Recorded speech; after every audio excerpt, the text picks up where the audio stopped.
اعوذ باللہ من الشیطان الرجیم، بسم اللہ الرحمن الرحیم۔ آپ لوگوں کے خدمت میں پھر سے ایک ویڈیو لے کے حاضر ہوا ہوں جو بہت ہی ضروری ہے۔ یہ ویڈیو نماز کے حوالے سے ہے اور آپ حضرات لوگ کو یہ سننا بہت ضروری ہے۔ نماز میں کمیاں۔ آج ابھی ہم نے ایک ظہر کا نماز ادا کیے ہیں اور ٹھیک میرے سامنے ایک بندہ تھا جو جینس پینٹ اور شرٹ پہ نماز ادا کر رہا تھا۔ چہرے پہ ماشاءاللہ باقاعدہ داڑھی مبارک تھا ان کے چہرے سے۔ دیکھنے سے ایسا نہیں لگے گا کہ آدمی جاہل ہے، لیکن واقعی میں وہ جاہل تھا۔ وہ ہر 2 سیکنڈ میں بندر کی طرح کود رہا ہے۔ وہ اپنے پنجے کے بل اینڈیاں گھڑی گھڑی اٹھا رہا ہے ہر 2 سیکنڈ میں، اور اس کا پاؤں کا دائرہ اتنا تھا کہ کم سے کم 2 فٹ یا 2.25 فٹ کے آس پاس اس کا دائرہ ہوگا۔ مطلب 2 آدمی کا جگہ وہ اکیلا پیر پھیلا کے کھڑا ہوا ہے، اور وہ بھی ترچھے پیر ہیں اس کے، جبکہ اس کے پورے پیر مکمل 4 انگل کے فاصلے میں قبلے کی طرف ہونی چاہیے، اور اتنا شانت کھڑا رہے نماز میں کہ رسول صلی اللہ علیہ وسلم فرماتے ہیں کہ جب میں نماز پڑھاتا ہوں تو میں پیچھے بھی میں دیکھ سکتا ہوں۔ اللہ نے وہ قوت دے رکھا ہے۔ تو رسول صلی اللہ علیہ وسلم فرماتے ہیں کہ جب میں نماز پڑھاتا ہوں تو اس وقت میرے صحابہ ایسے کھڑے رہتے ہیں جیسے کہ مانو کہ وہ برف میں جم گئے ہوں۔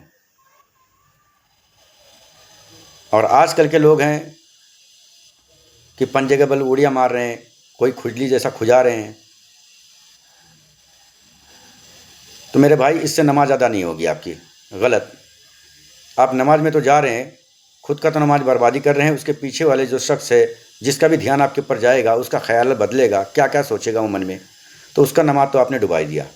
حالانکہ انشاءاللہ سبحانہ وتعالیٰ اس کی نماز بارگاہ الہی میں قبول ہو جائے، جس کا غلطی نہیں ہے، کیونکہ اس کو اگر پتہ ہے کہ رسول نے اس چیز کو سختی سے منع فرمائے ہیں تو وہ اپنے جگہ پہ مکمل ہے، لیکن پھر بھی اس کا دھیان بھٹک رہا ہے، تو اس کا جو گناہ ہوگا وہ اس کے سر مل دیا جائے گا، اور اس کا تو نماز ہو ہی گیا۔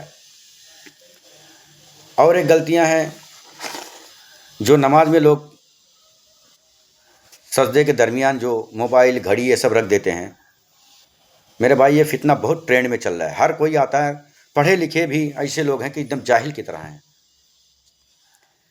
جب آپ نماز میں ہوتے ہیں تو یہ خیال رکھیں کہ اللہ مجھے دیکھ رہا ہے، اس نیت سے پڑھیں کہ اللہ سب کچھ دیکھ رہا ہے۔ ایک موم کی طرح ان کے سامنے عبادت میں کھڑے مشہور میں رہنا چاہیے آپ کو۔ لیکن یہ سب فتنہ اتنے ٹرینڈ میں چل رہا ہے کہ ساری حدیں پار کر دیے گئے۔ اس لیے آج کل مجلسوں میں ہم مومنوں کی جو بھی دعائیں ہوتی ہیں وہ قبول ہوتی ہی نہیں ہیں۔ اگر قبول ہوتی تو اتنے سارے غضب ہو رہے ہیں سب مسلمانوں پہ، ہر دیش میں۔ ہمارے ادھر ہی دیکھ لیجئے، مدرسے توڑے جا رہے ہیں، ہر ایک دوسرے دن کچھ نہ کچھ بات لے کے دھرنا پردرشن کرنا پڑ رہا ہے، لیکن پھر بھی کچھ نجات نہیں ملتا ہے۔ آپ دھرنے میں لگے رہتے ہو، وہاں مسجد شہید کر دیا جاتا ہے، کہیں قبرستان قبضہ کر لیا جاتا ہے۔ بھائی، دعائیں کیوں نہیں قبول ہوتی ہیں؟ یہ ایسے جو مشرک لوگ جو ہیں اندر، تو کہاں سے ہوگا؟ میں نے ایک شخص کو دیکھا، ابھی مہینے بھر کی بات ہے، اس شخص سے میں نے کہا کہ آپ مؤذن کے جگہ پہ جو اذان دیے ہیں، آپ اس میں مکمل نہیں ہیں دینے کے لیے، آپ کو نہیں دینا چاہیے اذان۔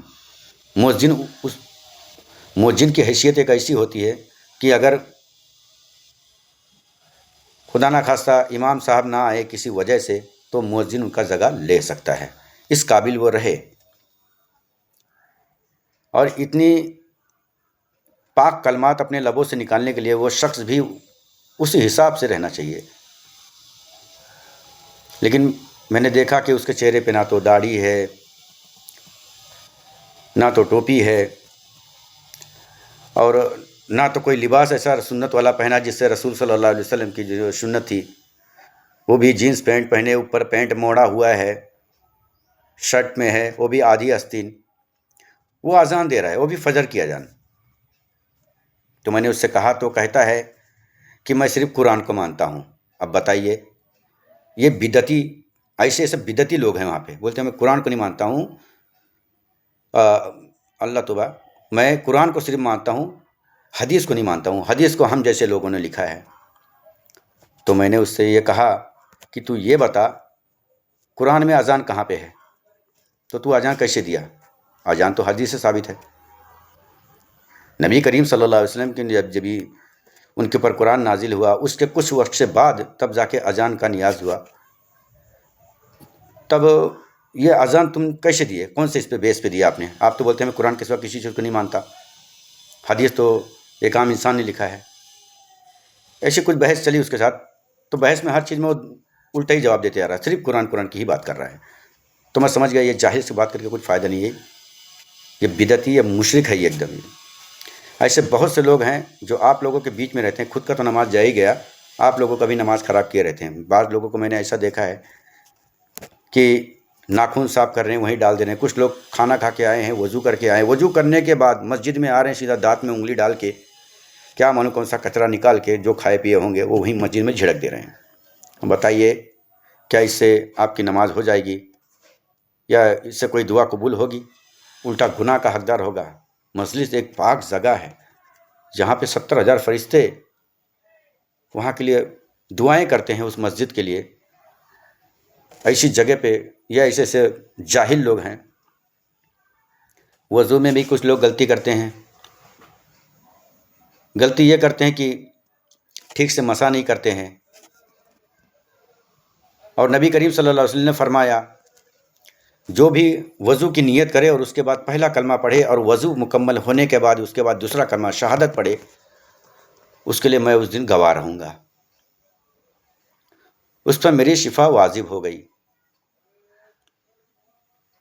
دوسرا یہ ہے کہ وضو اپنے من مطابق لوگ بناتے ہیں، جیسے پیر دھوتے ہیں تو ایڑیوں کی طرف سے اس کا جو ہے وضو کا پانی گرتا ہے، جبکہ حدیث میں آتا ہے کہ آپ جب وضو کریں تو پانی جو ہوتا ہے وضو کا وہ ناخن کے ذریعے سے گرنا چاہیے، کیونکہ جب آپ کی روح قبض کر جائے گی، روح نکالی جائے گی تو پنجے کے ناخن سے ہی روح آپ کی نکلے گی۔ اب بات جب یہاں تک آ گئی ہے تو میں کچھ اور بھی لوگوں کو بتا دوں۔ مان لو بس لوگ مسجد میں نماز ادا کرتے ہیں، الحمدللہ اچھی طرح سے ادا کرتے ہیں سب کچھ، لیکن کچھ جاہلیت پن ان کے گھر تک بھی ہے۔ جیسے گھر میں کوئی تصویر رکھنا، کسی کا بھی، ولی کا ہو یا اپنے والد کا ہو۔ تو میں ایک حدیث پڑھ کے سناتا ہوں، وہ حدیث بھی میرے سامنے ہی ہے، صحیح بخاری شریف، امام بخاری کا حدیث ہے، میں وہی پڑھ کے سنا رہا ہوں آپ کو۔ پیج نمبر 242، آیت نمبر 642۔ حضرت عائشہ رضی کہتی ہیں میں نے ایک پوشت خریدی جس میں تصویریں بنی ہوئی تھی، رسول صلی اللہ علیہ وسلم نے اس کو دیکھا تو دروازے پر کھڑے رہے، اندر تشریف نہ لائے، چہرے سے ناگواری کے آثار نظر آ رہے تھے۔ میں نے رسول صلی اللہ علیہ وسلم سے پوچھا کہ یا رسول اللہ یہ ناراضگی کیوں ہے، یہ چہرے پہ اداسی کیوں ہے؟ تو حضور صلی اللہ علیہ وسلم نے فرمایا اے عائشہ یہ تو کہاں سے لائی ہے؟ تو انہوں نے کہا یہ پوشاد میں بازار سے لائی ہوں تاکہ آپ اس پہ بیٹھیں اور آپ کو آرام ملے، آپ نیچے بیٹھتے ہیں، مجھے تکلیف ہوتی ہے۔ تو بولے یہ تصویر جس نے بنایا ہے، حشر و محشر میں خدا رب تعالیٰ ان کو حکم دے گا کہ یہ جو تصویر تم نے بنائی اس میں اب جان بھی ڈالو۔ اور صرف یہ بنانے والے ہی نہیں، جس نے اس کو تقسیم کیا اس کے اوپر بھی یہی سوال ہوگا۔ تو آپ حضرات سے گزارش ہے کہ ایسا کوئی بھی جان آئے چیز گھر میں نہ رکھیں جس پہ کسی جانور یا انسان یا کسی والے بزرگ کا ہی کیوں نہ ہو، اس کو گھر میں نہ رکھیں آپ۔ اور اگر سخت ضرورت ہے، جیسے آپ کے والد والدہ کا ایک یادگار کے طور پہ رکھے ہیں، تو اس کو الٹا رکھیے، جب آپ کو ضرورت ہو تب آپ دیکھ کے تسلی کر سکتے ہیں، لیکن ایسا سامنے نظر آئے اس طرح سے آپ نہ رکھیے۔ رسول صلی اللہ علیہ وسلم کا فرمان ہے جس گھر میں جانے تصویر ہوتی ہے، کسی بھی، چاہے انسان کی ہو چاہے جانوروں کی ہو، اس گھر میں رحمت کے فرشتے داخل نہیں ہوتے۔ تو آپ بتائیے جب آپ نماز پڑھ کے آئیں گے تو آپ چاہے قرآن پڑھو چاہے کچھ بھی کرو، اور جب رحمت کے فرشتے آئیں گے ہی نہیں تو پھر آپ کا عبادت کا کیا فائدہ؟ تو محنت بیکار جائے گا آپ کا۔ امید ہے کہ آپ لوگ میرے اس ویڈیو سے راضی ہوں گے،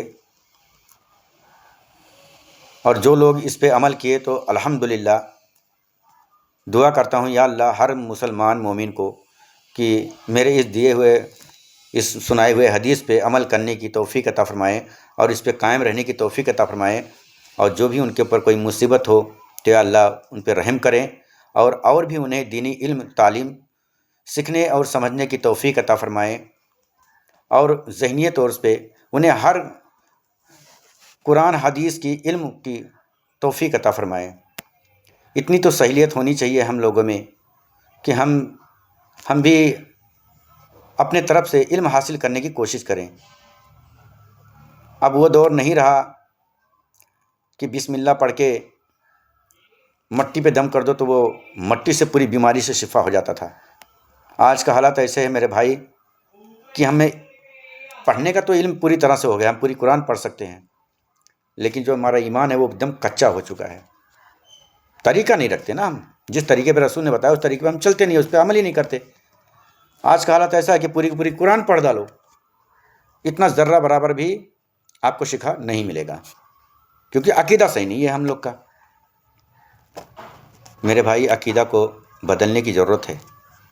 ضرورت نہیں ہے کہ آپ پوری قرآن ہی پڑھیں، ضرورت نہیں کہ پوری پارہ ہی پڑھیں۔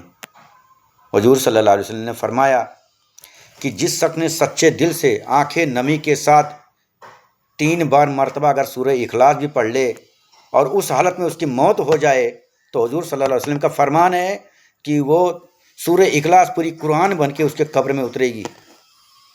اب اس سے بڑا دلیل کیا ہو؟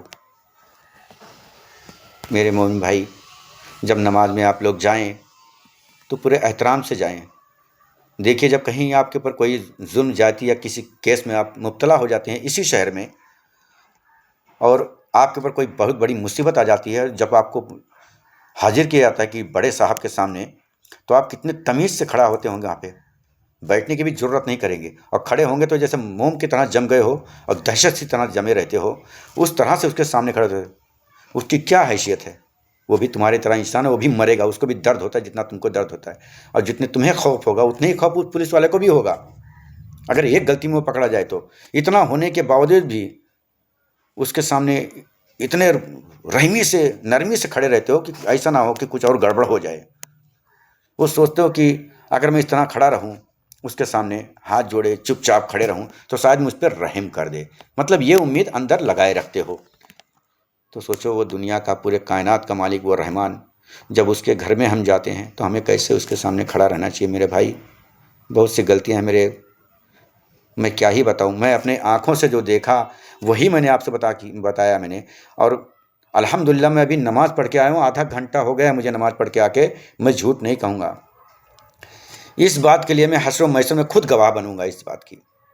تو سوچو اتنا پڑھا لکھا ہوتے، اتنا علم ہو کے بھی میرا دھیان اس آگے والے بندے نے بھٹکا دیا، میرا اتنا غصہ آ رہا تھا میرے من میں کہ یہ جاہل کے پیچھے مجھے نماز پڑھنی پڑ رہی ہے، میرا دھیان بھٹک رہا۔ بھائی کیا کرو گے؟ کتنا بھی آج ایمان مضبوط کر لو، لیکن اگر آنکھوں کے سامنے 1 فٹ کے فاصلے پہ کچھ ہو رہا ہو تو یہ دماغ میں گھسے گا، ضرور گھسے گا۔ ٹھیک اسی طرح سے میرے ساتھ بھی ہو رہا ہے۔ اگر میرے آگے والا بندہ صحیح سے احترام سے کھڑا رہتا اور بھی صحیح سے نماز ادا کرتا تو میرے دل میں یہ سب خیال نہ آتا۔ ایسے ہی بہت سے لوگوں کا ہے میرے بھائی، کم سے کم مسجدوں میں جانے کے بعد تو اللہ کے سامنے اس طرح سے کھڑا ہو کہ جیسا نبی صلی اللہ علیہ وسلم نے فرمایا اسی سنت پہ قائم رہو۔ میرے بھائیوں بچو اس سب چیزوں سے۔ اگر سچے دل سے نماز اور سجدہ ادا کیا، اپنے پورے لباس کے ساتھ آپ حاضر ہوئے اس گھر میں، اور 2 رکعت بھی اگر صحیح دل سے آپ نے ادا کیا تو سبحانہ و تعالیٰ یہ رکعتیں آپ کی حشر و محشر میں ضرور کام آئے گی۔ میرا ویڈیو بہت بڑا ہو چکا ہے، زیادہ بڑا ہو گیا، 15 منٹ تو لوڈ نہیں ہوگا، اپلوڈ نہیں ہوگا، اس لیے میں اب آپ لوگوں سے اجازت چاہتا ہوں۔ السلام علیکم ورحمۃ اللہ وبرکاتہ۔ کہنے سننے میں کوئی بھول کوئی غلطی ہو گئی تو مجھے معاف کر دینا میرے بھائی، لیکن میں نے وہی کہا جو ٹھیک تھا۔ السلام علیکم۔